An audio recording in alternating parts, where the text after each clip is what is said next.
오늘은 환율이 오르는 게 국격이 올라서 그렇다는 한 번 들으면 머릿속에서 잠시 회로 재정비가 필요한 주장에 대해 이야기하겠습니다. 이런 말은 보통 가벼운 농담이나 인터넷 밈 정도로 끝나면 괜찮습니다. 하지만 문제는 이 말을 완전히 사실처럼 받아들이는 분들이 적지 않게 보인다는 점입니다. 그래서 오늘은 이 오해가 왜 처음부터 성립할 수 없는지, 그리고 이런 말을 실제로 어디서든 꺼내면 왜 곤란한 상황이 생길 수 있는지에 대해 이야기해 보겠습니다. 정말 혹시라도 위와 같은 소리를 자신 있게 하신 적이 있다면 오늘이 그 생각을 정리하는 데 도움이 될 것입니다. 그럼 이제 본격적으로 무엇이 잘못되었는지 하나씩 살펴보겠습니다.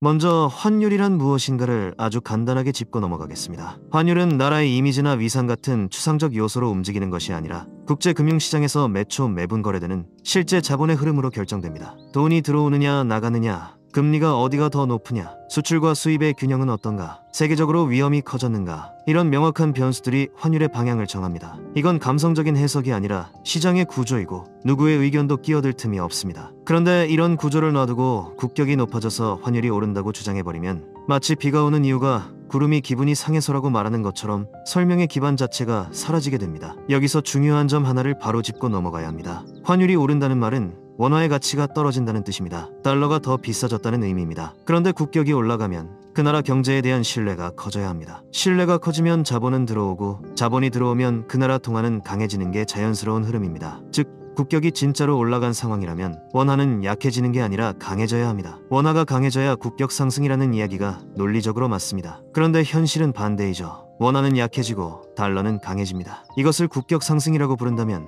이미 논리의 첫 줄에서부터 자기 모순에 빠진 것입니다. 이쯤에서 환율 상승을 국격 상승으로 해석하는 이유가 무엇인지 생각해 볼 필요가 있습니다. 이런 주장을 하시는 분들은 대체로 경제적 구조보다는 정치적 프레임에 익숙한 경우가 많습니다. 어떤 현상이 발생하면 원인을 숫자가 아닌 이미지나 감정으로 찾으려고 합니다. 그래서 환율이 오르면 나라가 잘나서, 떨어지면 나라가 못해서라는 식의 해석이 자연스럽게 튀어나옵니다. 하지만 경제는 그렇게 작동하지 않습니다. 경제는 취향의 문제가 아니고 평가단 점수표도 아닙니다. 경제는 구조와 흐름, 자본과 거래, 금리와 위험으로 움직입니다. 이런 맥락을 이해하지 못하면 사실과는 거리가 먼 결론에 도달하게 됩니다. 이제 실제로 환율이 왜 오르는지 간단히 설명해 보겠습니다. 환율 상승의 가장 일반적인 원인은 미국 금리 상승입니다. 미국의 금리가 오르면 전 세계 자본은 미국으로 이동합니다. 더 높은 이자를 받을 수 있으니까요. 그러면 달러를 사려는 수요가 늘어나고 달러가 강해지며 다른 나라 통화가 약해집니다. 한국도 예외가 아니고 그래서 원화가 약해지는 것입니다. 또 외국인 투자자들이 한국의 주식이나 채권을 팔고 빠져나가면 그 자금을 달러로 바꿔나갑니다. 이건 역시 원화 약세를 만듭니다. 세계의 불안이 커질 때도 마찬가지입니다. 위험이 커지면 가장 안전하다고 여겨지는 달러로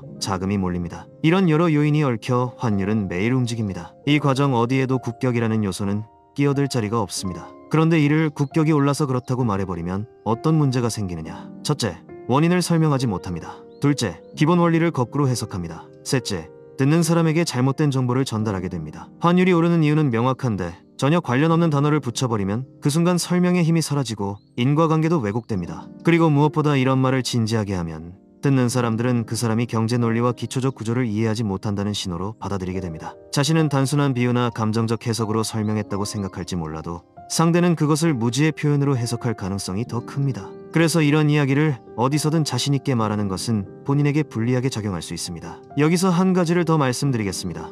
국격이라는 단어는 원래 외교나 문화적 평가에선 활용할 수 있지만 경제 변수를 설명할 때는 사용할 수 없습니다. 국격은 측정 가능한 지표가 아닙니다. 반면 환율은 숫자입니다. 숫자를 설명하는데 추상적인 감정 개념을 가져오면 설명 자체가 성립하지 않습니다. 환율의 움직임을 국격으로 설명하는 건 온도 변화를 기본으로 설명하는 것과 크게 다르지 않습니다. 설명이 멋있게 들릴지 몰라도 실제 원인에는 전혀 도달하지 못합니다. 그래서 정리하면 환율 상승을 국격 상승으로 해석하는 건 경제 구조를 모르는 상태에서 외형만 보고 결론을 내려버린 겁니다. 환율은 국가 이미지의 반영이 아니라 국제 금융시장의 움직임을 반영합니다. 달러의 강도, 자본의 이동, 위험 회피 심리, 금리 차이, 이 네 가지만 이해해도 국격이라는 단어가 얼마나 엉뚱한 곳에서 등장한 것인지 바로 알 수 있습니다. 혹시라도 이 영상을 보고 계신 분들 중 이 말을 믿고 계셨던 분이 있다면 이제는 그 이야기를 더는 하지 않으셔도 됩니다. 그리고 다른 사람에게 그런 이야기를 들으면 그 말이 왜 성립할 수 없는지 지금 알고 계신 내용을 바탕으로 얼마든지 설명하실 수 있을 것입니다. 사실을 알고 있는 쪽은 감정적으로 대응할 필요도 없습니다. 구조를 알기 때문에 논리로 말할 수 있습니다. 환율은 국격이 아니라 자본 흐름입니다. 가격은 감정이 아니라 원리로 움직입니다. 이 원칙만 기억하셔도 앞으로 이런 오해에 흔들릴 일은 없을 것입니다. 오늘 이야기는 여기까지입니다. 이야기가 들을만 하셨다면 구독과 좋아요 부탁드리겠습니다. 감사합니다.